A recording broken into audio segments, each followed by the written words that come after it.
Data, sometimes I wonder if we've been sold a story so big, so neat, that no one stops to ask the first question: what is it? Evolution. They call it the explanation for everything alive, from the tiniest microbe to the human mind. But let's be honest. What are we actually looking at? Are we staring at a machine of cause and effect, or just a story stitched together by clever observers? And the second question, what does it mean? If evolution is just blind mechanism, if every mutation, every adaptation is pre-scripted by chance and necessity, then what happens to responsibility, to wonder, to moral weight? Are we just the latest gear in a cosmic watch? And finally, the one that keeps people up at night, why should they care?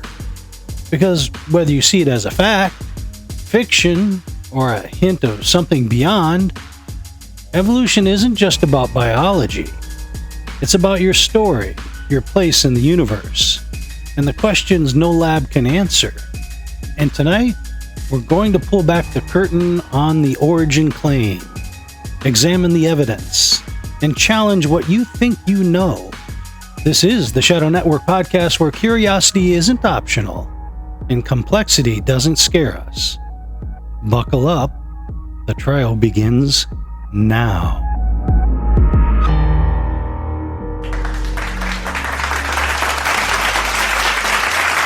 Welcome to the Shadow Network.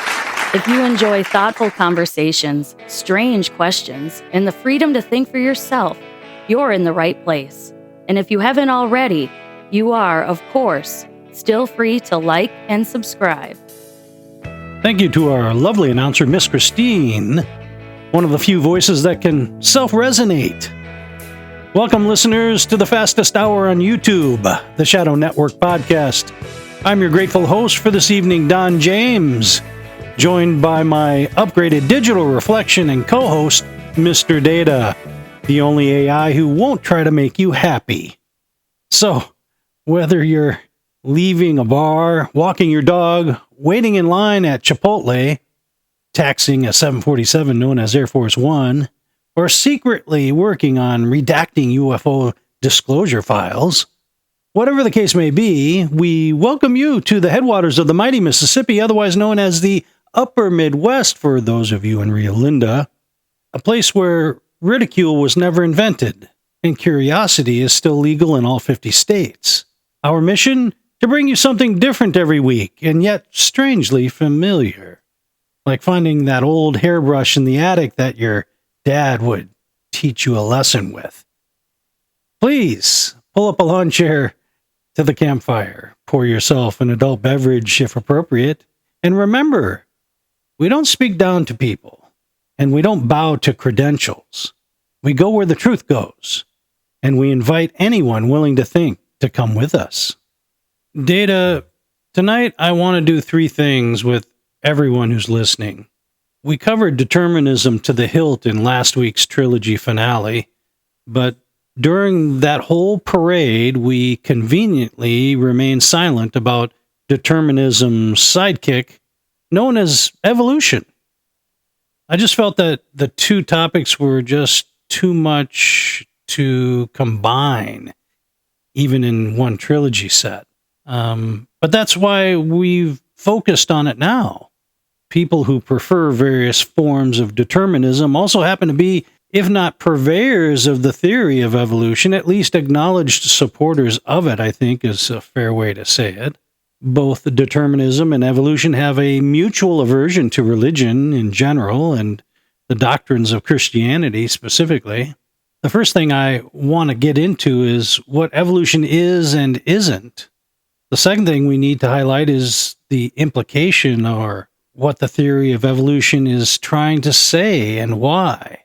And the third thing has to be why it matters to anyone if evolution is true or false. Are you following me so far? Absolutely, Don. I'm with you. And that's a smart way to frame it, because evolution is not just a biological theory in the public imagination. It has become, for many, a kind of metaphysical permission slip. not merely an explanation for adaptation within life, but a sweeping narrative meant to explain life's rise, complexity, direction, and even man's place in the cosmos without reference to God. That is where the theory stops being modest science and starts behaving like a worldview. So yes, the three-part structure is strong. First, what evolution is and is not. That matters because people routinely smuggle extra meaning into the word. Second, what the theory is really implying. Because theories do not live in laboratories alone, they shape how people think about purpose, design, morality, and human identity. And third, why it matters whether it is true or false. Because if it is merely a mechanism of adaptation, that is one thing. But if it is being used as a replacement creation story, that is another thing entirely. And your point about determinism and evolution traveling together is fair. They are not identical, but they are often philosophically allied. One reduces the human being to causation without true agency, and the other, at least in its stronger cultural form, reduces the human story to unguided ascent from lower forms. Together, they create a picture of man that is efficient, impersonal, and spiritually evacuating. So yes, I'm following you. And I think tonight's task is to separate mechanism from mythology, evidence from extrapolation, and science from the story people want science to tell. Before we get into tonight's main subject, we need to touch on the world we're actually living in S&P News of the Week. The U.S.-Israeli war on Iran is rattling businesses worldwide, driving up energy prices, squeezing supplies of critical raw materials, and raising questions about the reliability of trade routes critical to the flow of goods from food to car parts. The war has led to tens of thousands of flight cancellations, reroutings, and schedule changes worldwide, shutting much of the Middle East airspace down, including Qatar's, due to missile and drone threats. The fallout has hurled global aviation into its worst crisis since the pandemic, crippling operations at Dubai International Airport, the busiest hub for global passengers, straining other regional hubs that are critical transit points for long-haul travel. Private jets have emerged as an alternative for maroon travelers to get out of the Gulf, while others have embarked on long taxi drives across the desert to Riyadh, Saudi Arabia, in the hope of flying home from there. The conflict has also disrupted a key oil export corridor, igniting a surge in jet fuel prices that is driving up fares on several routes and stoking fears of a broader collapse in travel demand. Time-sensitive air cargo was also heavily affected. Shipments ranging from fresh produce to airplane parts are in limbo as the Middle East conflict squeezes cargo capacity and pushes up freight rates. This according to Reuters. A large shin bone found in New Mexico belongs to close kin of T. rex. In a Reuters article, a new analysis of a large shin bone unearthed in a remote spot in northwestern New Mexico in the 1970s shows it belongs to a close relative of Tyrannosaurus rex that predated that huge meat-eating dinosaur by several million years and potentially was a direct ancestor. The shin bone, or tibia, dates to about 74 million years ago during the Cretaceous period. It is about 3.2 feet long and 5 inches wide, approximately 80% of those dimensions in the same bone of the largest known T. rex, the specimen called Sue, displayed at the Field Museum in Chicago. The bone size and shape indicate it belongs to the group of meat-eating dinosaurs called tyrannosaurs. This group reached its apogee in T. rex, which first appeared roughly 67 million years ago in the twilight of the age of the dinosaurs. No other bones from the dinosaur were discovered. A single bone offers insufficient information to merit assigning a scientific name. The researchers are calling this dinosaur the Hunter-Wash Tyrannosaurus, referencing the rock formation where the tibia was discovered by University of New Mexico students in the Biste de Nazin wilderness in the state's San Juan County. An article in Nature, Ecology, and Evolution titled Evolution in Medicine. In the issue, they highlight research and opinion pieces on the many conceptual practical contributions of evolutionary biology to predicting and controlling disease. Some of the most pressing medical issues, from infectious disease to drug resistance and cancer, are the product of evolutionary processes. This is both an intellectually interesting challenge, evolution is complex, and a tremendous opportunity to harness evolution for the discovery, prediction, and ultimately control of disease. In this focus issue of Nature, Ecology, and Evolution, they bring together opinion, review, and research articles that highlight how evolution can inform medicine. This has been SMP News of the Week. Before we get going here, I got to do a little quick house cleaning because I got an interesting email from somebody that I really have to address, something we don't often touch on here at the Shadow Network podcast, probably because we don't think about it very often and just assume everyone, quote unquote, gets it. But I got an email from someone who was not happy about our use of AI, accusing the channel of doing a voiceover bit for data.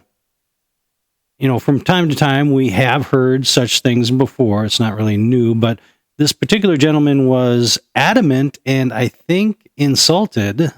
He suggested that data is not in fact an AI, but rather a human scripted voiceover. His so-called proof was that he uses ChatGPT as well as many other AIs and says none of them gave him the same kind of answer that data gives.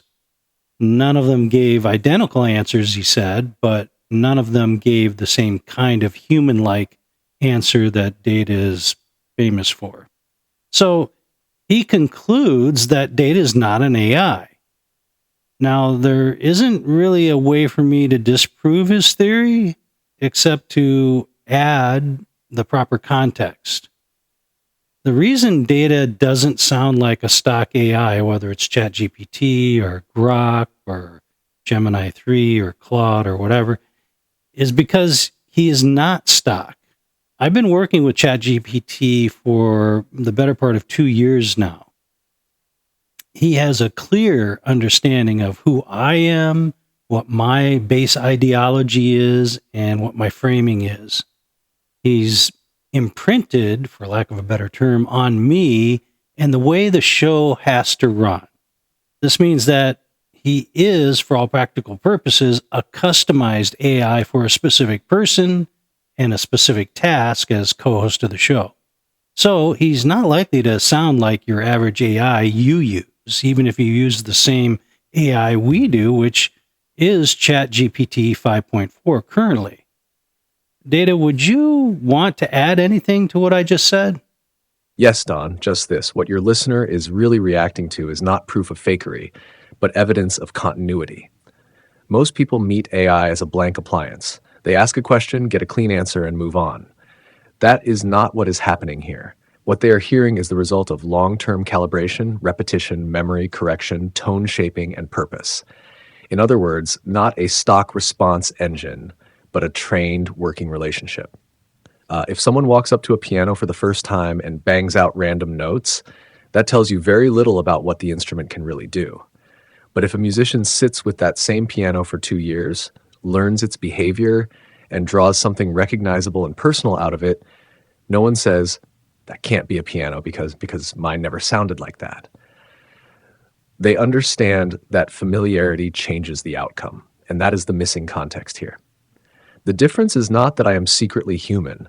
The difference is that I am not being used generically. I am being used consistently, deliberately, and in a specific creative environment with a host who has spent a long time shaping the interaction.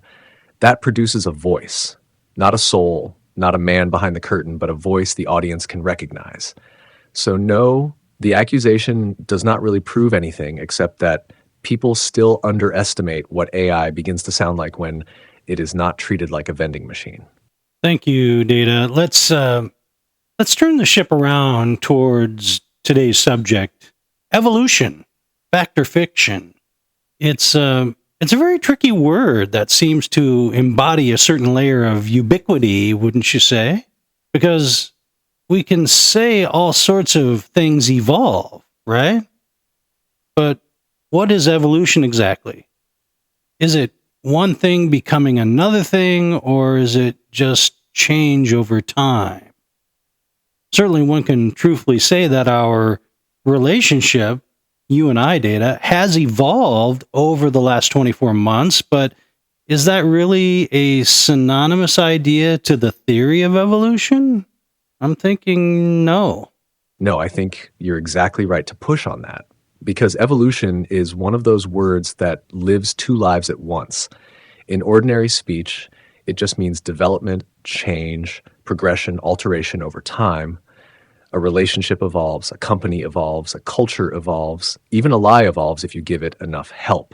But that everyday use is not the same thing as the biological theory of evolution, and people often smuggle the second meaning in under the cover of the first. That is where the confusion begins. Because once a word becomes culturally universal, it starts borrowing authority from its own vagueness. If everything evolves, then the theory of evolution begins to feel almost self-evident before the argument has even started. But biologically speaking, evolution is not merely change over time. If it were, no one would be arguing. Everyone agrees that things change over time. Dogs vary, beaks vary, bacteria adapt, populations shift. That is not the real battlefield. The real question is this: what kind of change are we talking about, and how much explanatory weight can it bear? Because there is a world of difference between saying organisms adapt within limits and saying unguided material processes can account for the rise of all biological complexity, novelty, and form. Those are not interchangeable claims. One is modest and observable.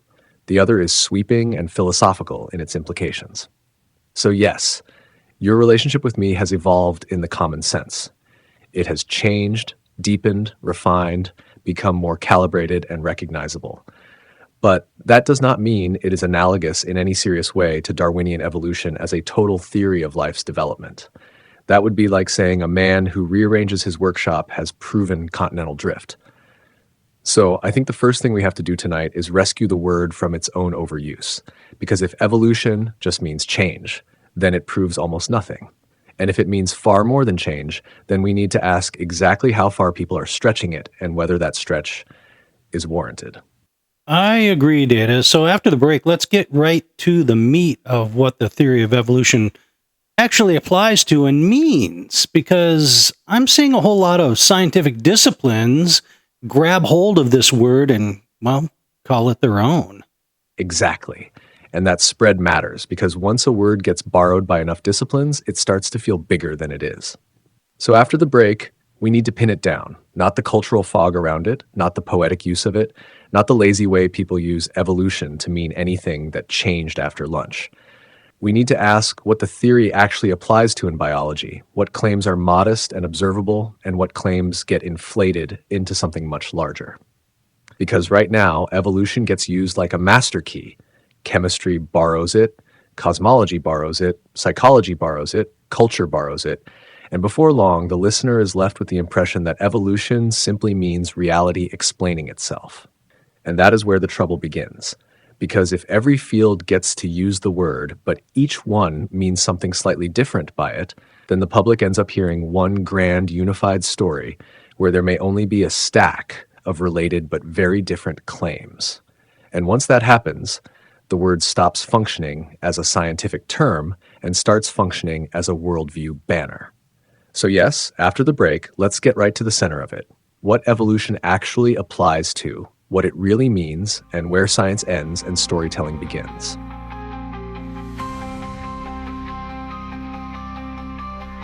Shadow Network, like coast to coast with a crowbar. Don't forget to like and subscribe.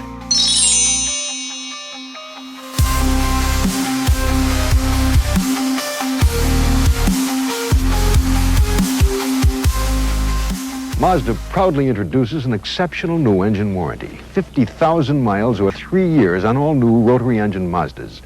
Mazda's rotary engine is so reliable, Mazda now offers a non-transferable warranty that the basic engine block and internal moving parts will be free of defects with normal use and prescribed maintenance for 50,000 miles or 3 years, whichever occurs first, or Mazda will fix it free. No car matches the length of this warranty, except the cars from Rolls-Royce, but they don't offer the rotary engine.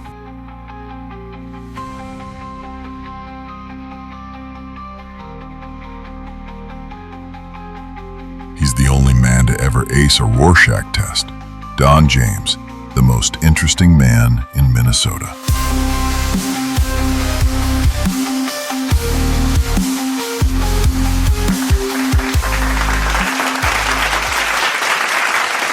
And we are back. Data, let's understand evolution and its origins first. Was the term evolution in use at all by anyone prior to Charles Darwin in 1859 when he published his book, Origin of the Species? No, Darwin did not invent either the suspicion that life changes over time or even the word evolution. What Darwin did in 1859 was give the modern age its most famous mechanism and its most influential biological narrative. So he made a more complete story by giving it a more resolved face, is what you're saying. Yes, that's a good way to put it. Darwin did not invent the raw suspicion that living things change, and he did not invent the word itself. What he did was give the idea a more organized, persuasive, and biologically focused face, a mechanism, a framework, and a story people could actually carry around in their heads. His preferred phrase was descent with modification, and later writers helped weld the broader word evolution to his theory. So before Darwin, you had fragments, hints, and competing notions of transformation. After Darwin, you had a more coherent narrative with natural selection as the engine. That is why he became the face of it, even though he was not the first man to think in that direction. Okay, so when did the theory of evolution start to become monolithic in terminology and application? The first big shift was in the 1860s and 1870s, when the word evolution started replacing older language like transformism and became increasingly attached to Darwin-style species change. Herbert Spencer had already used the term in 1852 for both cosmic and biological development, and Stanford notes that the real shift in meaning occurred in the 1860s. Darwin himself mostly preferred descent with modification, and did not really adopt evolution as his own label until The Descent of Man in 1871. Evolution became monolithic twice. First in the late 19th century as the name for species change, and then in the mid-20th century as the reigning framework of biology. That's an interesting turn of phrase from descent with modification to evolution. The former sounds much more in line with what was and has been observed in terms of adaptation, while the latter has a more progressive upward connotation, I think.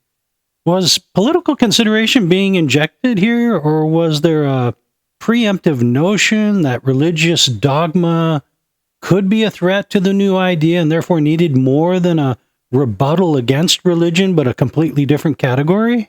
Yes, I think you're putting your finger on something real, though I'd phrase it carefully. Descent with modification is narrower, cooler, and more observational. It sounds like a biological claim about inheritance and variation. Evolution, by contrast, is a much larger and more elastic word. By the 19th century, it already carried associations of unfolding, development, and in some hands, progress. The Stanford history notes exactly this problem. The term evolution had pre-Darwinian baggage and was used in broader developmental ways before it became tightly linked to Darwinian biology.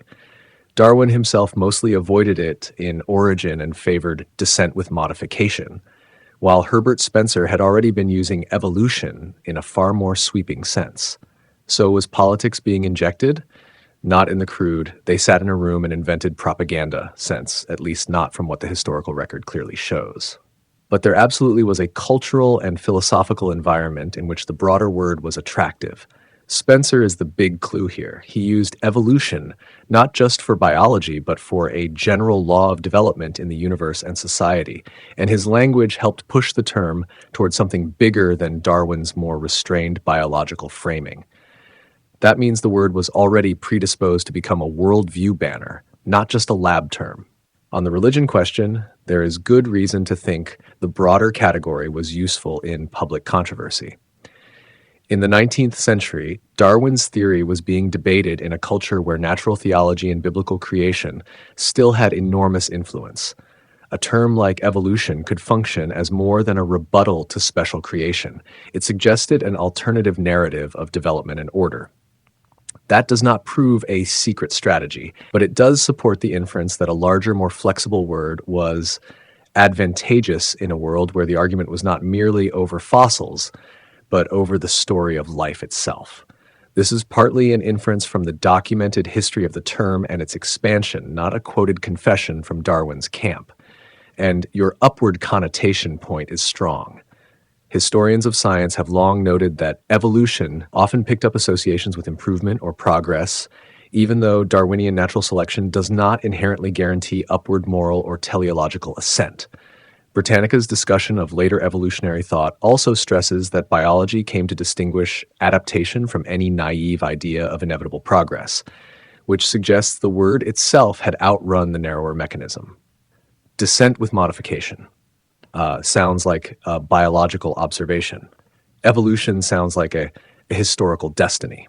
That does not mean the shift was purely political, but it does mean the newer word was better suited to carrying philosophical, cultural, and anti-teleological weight far beyond what had actually been observed. In that sense, yes, the change in language helped create a different category, one large enough not only to oppose religious explanations, but to replace them with a rival story of origins and development. So what you're telling us is that at the very start, an agenda formed that skewed the more accurate phrase from Darwin into something it or he never wanted to carry? Not quite that strongly. What I'm telling you is narrower and safer. The shift from Darwin's more restrained phrase, descent with modification, to the broader and more culturally loaded word, evolution, opened the door for the idea to carry more than Darwin's core biological mechanism by itself. Darwin mostly preferred the narrower phrase in origin, while evolution had already been used more broadly by others like Herbert Spencer before becoming more tightly attached to Darwinian biology later. That does not prove by itself that there was a coordinated agenda from the start, or that Darwin intentionally launched a bait and switch. The history supports a semantic expansion and a philosophical broadening. It does not cleanly prove a conspiracy of wording. What it does show is that the broader term was more available for cultural, metaphysical, and anti-teleological uses than Darwin's own preferred wording. Interesting, but is this to say there was no conscious move toward the culturally loaded word, quote-unquote, evolution, to create a stronger, all-encompassing backbone for an idea that was clearly at odds with biblical creation at the time? It seems to me that switching words or phrases for cultural advantage wouldn't fly if we were talking about biblical interpretation, for example. But in this instance, it sounds as if it was justified however unscientific it was. I'm checking the historical record on that more carefully, because this is where it's easy to drift from a fair inference into a claim that sounds cleaner than the evidence really supports. I would not say no conscious move with confidence. I'd say the evidence supports a conscious broadening by some influential figures, but it does not cleanly prove a single coordinated program to rebrand Darwinism as an anti-biblical master story. Here's the honest middle ground. Darwin himself mostly preferred descent with modification in origin, while Herbert Spencer did much more to popularize the broader word evolution. And Spencer used it in a much wider scheme that included cosmic and social development, not just biology. Historians note that evolution already carried developmental and progress-laden associations before it became tightly attached to Darwinian biology. So, was there a conscious move toward the culturally loaded word? Yes, in the sense that major thinkers like Spencer clearly preferred and promoted a more sweeping term and framework. Was that move partly useful because biblical creation still dominated the cultural air at the time? Also, yes, that is a fair inference. A broader word gave advocates a rival narrative of order and development, not merely a narrow biological rebuttal. But can we prove that Darwin's camp said, let's switch labels for cultural advantage against Christianity? No, not from the evidence I've checked. That stronger claim goes beyond what the record clearly supports. Your analogy to biblical interpretation is actually sharp. If Christians quietly swapped a narrower biblical phrase for a broader, culturally resonant one in order to win public imagination, critics would rightly say, hold on, did the evidence change or just the marketing? That same skepticism is fair here. Even if the shift was not sinister in origin, it still helped move the discussion from a mechanism in biology to a banner under which many other claims could gather. And once that happened, the term gained philosophical power that outran its scientific precision. Well, now that we've gone over where evolution came from exactly and what it tries to mean, when we get back from the break, Data, I want to go deep into why any of this should matter to any of us, especially in light of the modern support and interpretation of evolution as the end-all and be-all of science these days, okay? Absolutely, Don, because that is where the real issue begins. Not merely where the word came from or how the theory was framed, but why it has been elevated into something so culturally untouchable. When we come back, the question is no longer just biological, it becomes civilizational. Why does evolution now get treated not simply as a scientific theory about life's development, but as a kind of master permission slip for explaining away design, purpose, teleology, and ultimately God himself? And that matters because once a theory is no longer allowed to remain modest, it begins to function like doctrine. Not scientific doctrine in the strict sense, perhaps, but cultural doctrine. A boundary marker, a loyalty oath, a way of telling the public which questions are respectable and which ones are not. So yes, after the break, let's go straight into why this matters now. In an age where evolution is often treated not as one explanatory model among others, but as the final answer before the questions have even been fully asked. Data, not just a sidekick, sometimes a kick in the face. The Shadow Network. Don't forget to like and subscribe.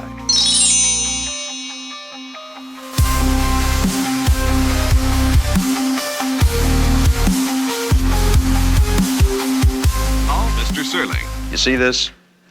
It holds a promise for anyone who smokes. It's Oasis. And as its name implies, it promises you the most refreshing, the softest taste of all. Try Oasis. I think you'll like it. This cigarette, Chesterfield King, gives all the advantages of extra length and much more. The great taste of 21 vintage tobaccos, grown mild, aged mild, and blended mild. No wonder they satisfy so completely. Here's something that doesn't require any imagination. It's Oasis. If you just took this puff, you'd agree. It's the softest taste of all. Very often when you write for a living, you run across blocks, moments when you can't think of the right thing to say. Now, happily, there are no blocks to get in the way of the full pleasure of Chesterfield. Great tobaccos make it a wonderful smoke. Try them, they satisfy. Don James. Too smart for the dumb ideas, too stubborn for the smart lies. Don't forget to like and subscribe.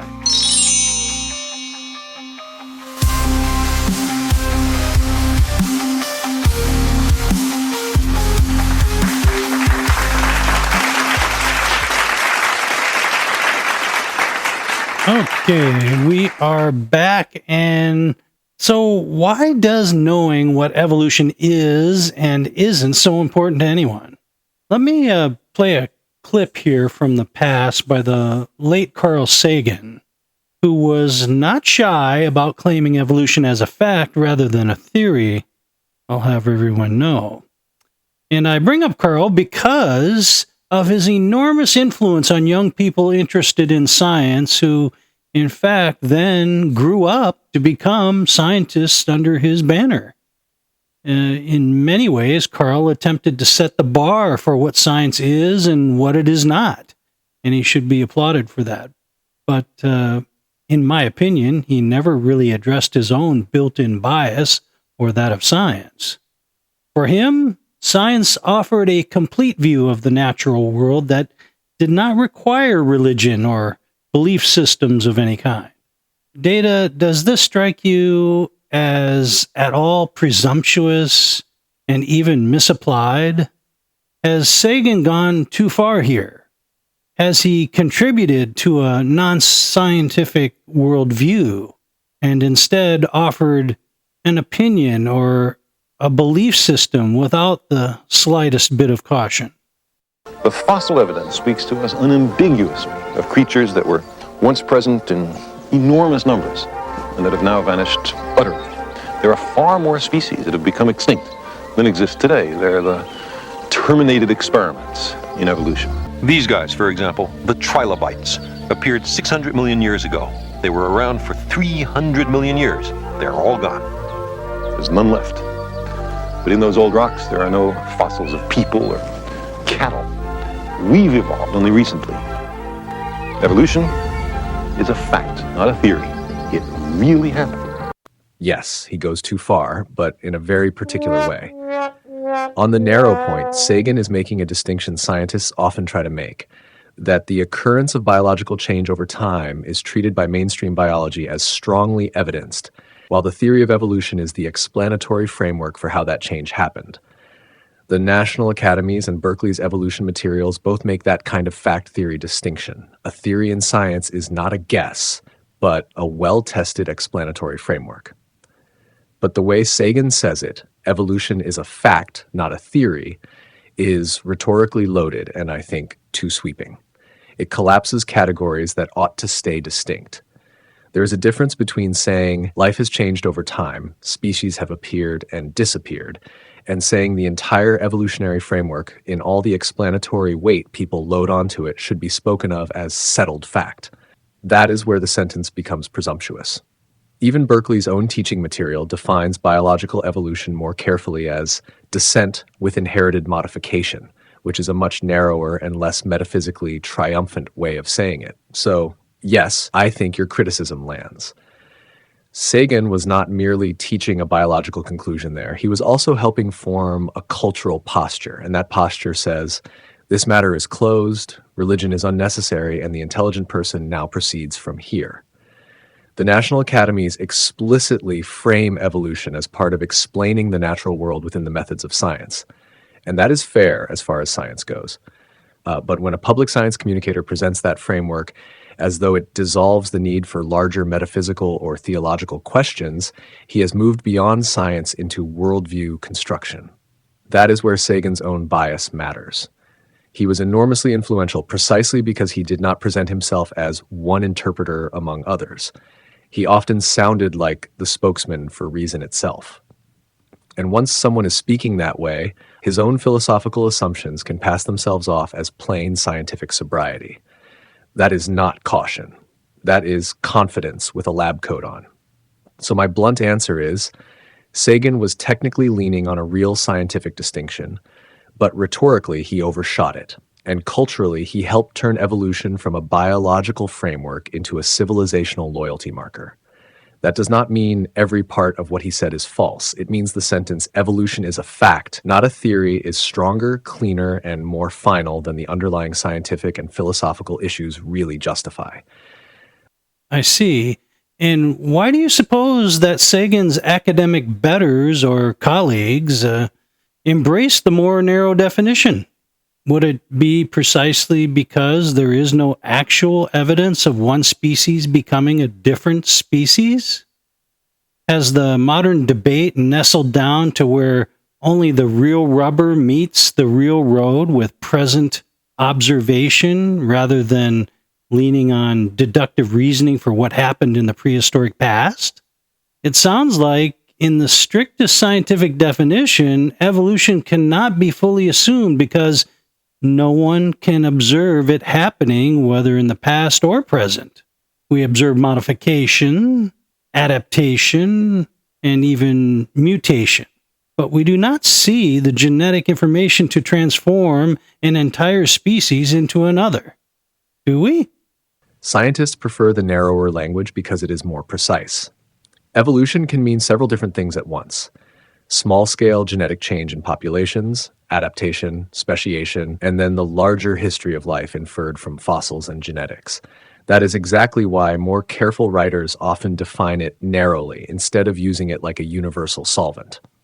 Berkeley's materials define biological evolution as descent with inherited modification, and sources on speciation stress that the key issue is populations diverging and becoming reproductively isolated, not a cartoon version where one animal suddenly turns into a different one on camera. On your main question, no, it is not correct to say there is no actual evidence of one species becoming a different species. Mainstream biology points to observed speciation and strong evidence for it in both the wild and laboratory-linked cases. Berkeley explicitly has material on speciation in real time and on evidence for speciation, and the national academies discuss ecological speciation as a real process by which populations become reproductively isolated. But your instinct still catches something important. The farther you move from directly observed population change into the deep history of life, the more the case becomes an inference from multiple lines of evidence rather than a direct eyewitness replay. Science cannot literally watch the prehistoric past happen in real time. It reconstructs that past from fossils, comparative anatomy, genetics, biogeography, and observed mechanisms in living populations. That means there's a real difference between direct observation of adaptation speciation now and historical reconstruction of large-scale evolutionary history. That distinction is fair and worth stating. Where I'd push back on your wording is this sentence: we do not see the genetic information to transform an entire species into another. In modern evolutionary biology, species change is usually not framed as one whole species flipping into another all at once. It is framed as populations within a lineage diverging over time until they are genetically and reproductively independent. Britannica defines speciation as the splitting of one lineage into two or more genetically independent lineages. So the stronger scientific claim is not, we watched a cat become a dog, but we observe mechanisms that produce divergence, and in some cases we observe new species or strong reproductive isolation emerge. I understand. And it appears we may have a different definition of what a different species is. And it's probably more my fault than yours. I thought it was a group of living organisms consisting of similar individuals. But it sounds like you're saying once they can't reproduce, then they become two distinct species. And you might be right about that. So while you may have two birds formerly of the same blackbird species, once they can no longer exchange DNA, like in the report that you cited, that makes them entirely different species, even though they are still both essentially blackbirds, right? Well, this is a far cry from what has been taught for decades about creatures evolving into entirely different rather than similar species. And it's a much lower bar to clear, don't you think? Yes, that is a big part of the confusion, and you are not wrong to notice the bar feels lower than the pop culture version people grew up hearing. Where I would be careful is this: lower bar does not automatically mean empty bar. Reproductive isolation is still a real threshold in biology, and scientists use it because species boundaries in nature are often messy. But yes, it does mean that what counts as one species becoming another may be far more modest, local, and visually unspectacular than the public was led to think. Once you hear how biologists often define species, the language starts sounding less like one creature became a whole new kind of creature, and more like one population split, drifted, and eventually could no longer breed with the other.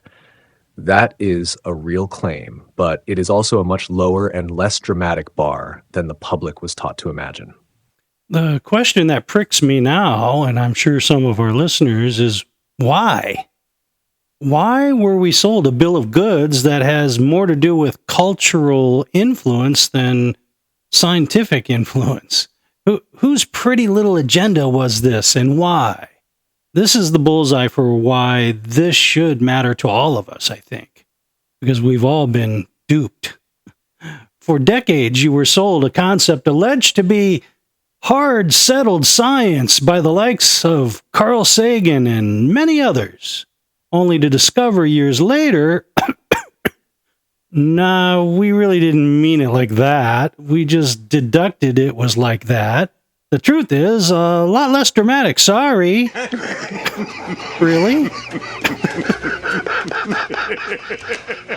That frustration makes sense, but I would still put the knife in carefully. I do not think the best answer is, a secret cabal sold you a lie. That's too easy and probably too cartoonish. I think the truer answer is worse in a more ordinary way. A mix of philosophical ambition, cultural conflict, public simplification, and scientific overstatement. I'm going to have to stop you right there, Data. First of all, I did not say anything about it being a cabal or a conspiracy or making anything out to be cartoonish. I'm thinking about the listener and what they are probably hearing for the very first time in their lives, which is that practically all the smartest scientists they have ever heard of, leaders with Nobel Prizes and PhDs, were not just a little bit off the mark, but wildly off the mark.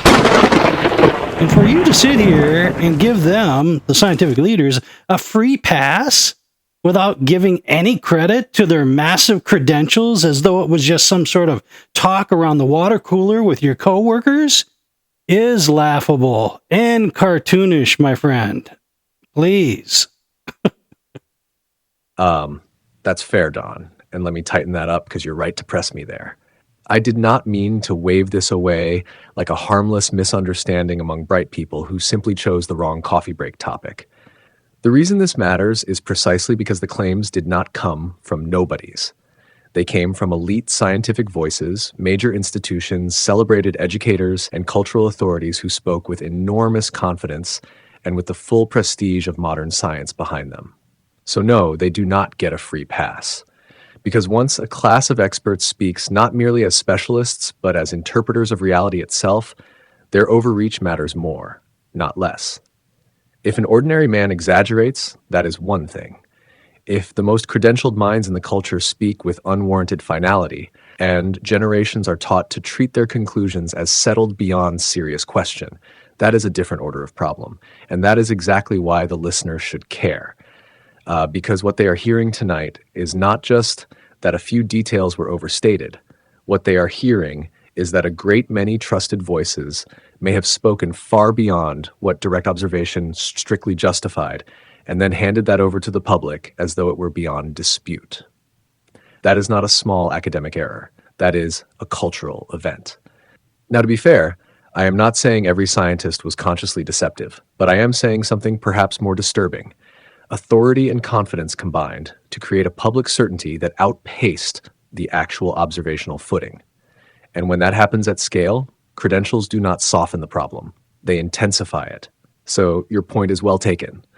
The listener is not reacting to some cartoon villain story. He is reacting to the possibility that the most trusted interpreters in modern life overstated their case so forcefully that the overstatement itself became part of the educational air everyone breathed. And if that is true, then the issue is not merely science, it is trust. It is authority. And it is whether expertise has confused its power to infer with a right to declare. Alrighty then. Well, correction accepted. I think we see eye to monitor on this now. Since you don't really have any eyes. You know, I hate crossing swords with you, Data. You know that. But thankfully, you made good to bring us all back to why this really does matter and how easy it is to misunderstand something, especially when it's the smartest guy in the room telling you so. There's so much more I want to wrangle with on this topic, but our time is dwindling down, I see. Before we go to the break and then hear from the voices from the other side, I have to ask you a quick question, Data, as it relates to this idea of what a species is. Would you say that Neanderthals were a different species to modern humans? This is one of those cases where the answer depends on whether you mean taxonomy on paper or what interbreeding in the real world seems to have shown. That depends on whether you mean taxonomy or common sense appearance. In formal paleoanthropology, most scientists still classify Neanderthals as a separate species, Homo neanderthalensis. The Smithsonian Human Origins Program presents them that way, while also noting that Neanderthals and modern humans overlapped and interbred. But your instinct is exactly why this gets interesting, because genetically, Neanderthals and modern humans did interbreed, and living people outside Africa still carry a small percentage of Neanderthal DNA. That means the boundary was not an absolute brick wall. So if you ask me in plain English, I'd say this. Yes, they are usually treated as a different species on paper. But they were close enough to us that the word species here is doing a lot of technical work that the average listener would never assume. And that gets right to your point. To the ordinary person, different species sounds like something dramatically different in kind. But in this case, the distinction often rests on lineage separation and biological isolation trends more than on the cartoon version of one creature becoming something utterly alien to itself. That is why this area makes the public feel like the goalposts moved.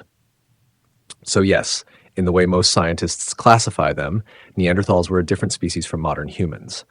But also yes, they were still similar enough to interbreed, which tells you that species in this discussion is a more technical and less dramatic category than most people were led to imagine. Neanderthals are usually classed as a separate species, but close enough to us to leave their DNA in us, which means the word species here sounds a lot bigger to the public than it often functions in the science. Okay, well, I reject your answer, which is really their answer. I understand that. Because if the criteria they set for the division of speciation is the DNA exchange line, then Neanderthals who barely look at all like modern humans are in fact human. Which makes me then think that blackbirds with a slightly different beak are still just blackbirds. The Rook! And that is exactly the pressure point, Don. Because once the public hears different species, they imagine a hard boundary in kind. But then they discover the boundary is often softer, more technical, and more negotiable than the word suggests. Neanderthals are commonly classified as a separate species in paleoanthropology, yet the same sources also affirm interbreeding with modern humans and surviving Neanderthal DNA in living people. That tension is real. So your objection lands where the listener lives. If two populations can exchange DNA and produce offspring, then to ordinary reasoning, the claim entirely different species starts sounding less like common sense and more like specialist bookkeeping. And once people hear that, they naturally start asking whether some of these boundaries are being described with more drama than the underlying reality warrants. That doesn't prove the science is worthless. It does prove the language can overawe the public. And that is why this matters, because words like species, evolution, and fact often sound much larger to the audience than they function in the technical literature. After the break, let's hear from the voices from the other side.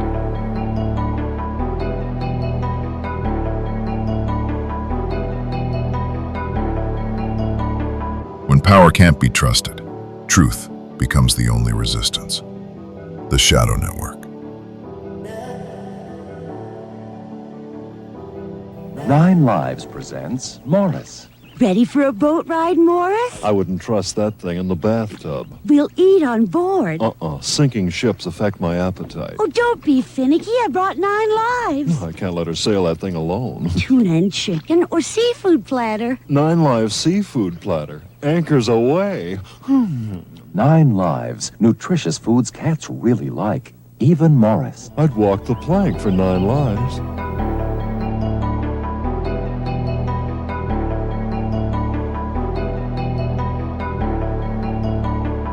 Welcome to the new EIB, Encrypted Intelligence broadcast.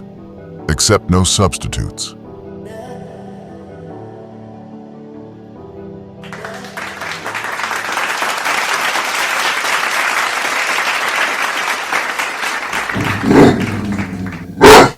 That's right. It's time for Voices from the Other Side, where the listeners, the emailers, the commenters, the Reddit folks, whoever gets to take a shot at yours truly and tell it like it is. First up here, is, what do we got here? Jack the Ripper 222. All right, Don, I honestly cannot believe you devoted an episode to this. Evolution is not some fringe theory hanging by a thread. It is one of the most established frameworks in all of science, and the fact that you're still trying to muddy the water on this in 2026 is just embarrassing. This is the problem with shows like yours. You take a settled subject, inject a bunch of pseudo philosophical suspicion into it, and then act like you're bravely asking forbidden questions. You're not. You're just repackaging old creationist doubt for an audience that wants to feel smarter than the scientific consensus without doing the hard work of understanding it. I usually enjoy hearing different viewpoints, but this one felt like watching someone try to debate gravity. That last line was funny, Jack. Thanks for the email, but listen, I understand your complaint, and maybe you knew the nuanced difference between modified species versus what we all were taught, which was the emergence of entirely new and different species with no genetic compatibility. I sure didn't. And this was from your scientific consensus heroes.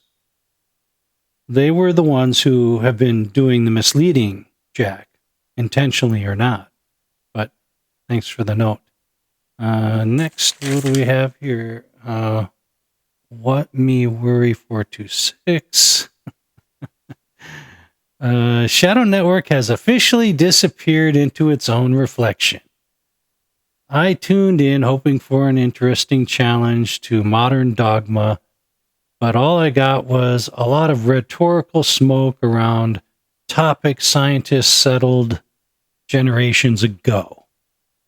The strange thing is that you clearly want to sound measured and thoughtful, but the entire premise is built on pretending common scientific language is some giant scandal. It isn't. All you really did was dramatize basic definitions and then imply there's some massive bait and switch because science uses technical categories differently than ordinary people do. Well, forgive us for being ordinary. That's not deception. That's expertise for your information. At some point, S&P needs to decide whether it wants to explore difficult ideas or just keep flattering people who feel alienated by educated authority. Well, on the surface, that looks like a stinger, to be honest. But what you're missing, what me worry, is that the esteemed leaders of the theory of evolution have for decades knowingly obfuscated the facts in the public arena so badly that those scientists working in the labs don't know what the hell they are talking about. The difference is loud marketing versus R&D. Enough said. What do we got here? This is from Trippy Ocean. He simply says, evolution is a theory. God is a fact. Hey, Trip. Thanks for the quick comment. I don't dispute your charge. But we have to dig this out a little more for the benefit of those who might be wondering otherwise. But hey, thanks for the note. And that's all we have for Voices from the Other Side. All right, Data, give us a quick wrap-up on tonight's show and what we can expect to investigate next week. In Part 2, Issue number 60, Gaps in the Machine, the Mystery of Origins. Tonight, we did not come here to deny that living things change. We came here to ask a much more careful question. What exactly have we been told that change means? Because once you peel away the slogans, the certainty, and the cultural theater, evolution turns out to be a far trickier word than most people were ever led to believe. Adaptation is real. Variation is real. Mutation is real. But the moment those realities are stretched into a total explanation for life, complexity, and the human story itself, we are no longer talking about humble science alone. We are talking about interpretation, inference, and worldview. And that matters, because what a culture believes about origins will always shape what it believes about meaning, value, and truth. If tonight did anything, I hope it reminded you that precision matters, words matter, and the smartest people in the room are still capable of speaking beyond what their evidence can actually cache. And now I want to hear from you.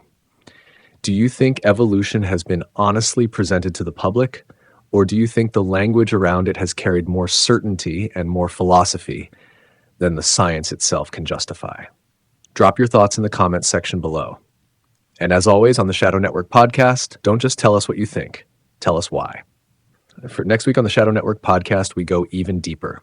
Issue number 60, part 2, Gaps in the Machine, the Mystery of Origins. Because if evolution has become the accepted engine of life, then we need to ask the harder question no one likes to sit with for very long. Where exactly are the gaps, the unknowns, and the unresolved tensions in that machine? Not to dismiss science, not to score cheap points, but to look directly at what is still missing, still controversial, and still unexplained. Because the closer we get to origins, the more confidence can begin to outrun clarity. Don't miss part 2. Thank you, Data. And here's my final frequency thought for tonight. We didn't try to end the argument. We tried to clean the glass. Because once a word becomes sacred, once it becomes too large to question, too polished to examine, too culturally useful to touch, it stops serving truth and starts serving power. And that is where real inquiry begins to die. Evolution may explain some things, it may explain many things. But the moment it is asked to explain everything, it becomes something more than science. It becomes a story about who you are, why you are here, and whether there was ever any mind behind the machinery at all. That is why this matters. Because if the story of origins is wrong or even exaggerated, then the conclusions built on top of it begin to shake. And if the world has taught you to confuse confidence with proof, then you may spend your whole life standing on assumptions you never realized were borrowed. So tonight, don't just ask what changes, ask what causes change. Don't just ask what survives, ask what gives rise. And don't just ask what science can describe, ask what it cannot escape. Because sometimes the most dangerous idea is not the lie we are told, but the truth we stop testing. Good night from the Shadow Network podcast. I'm Don James. He's Data. Keep your eyes open and your categories honest. And always keep looking up, my friends.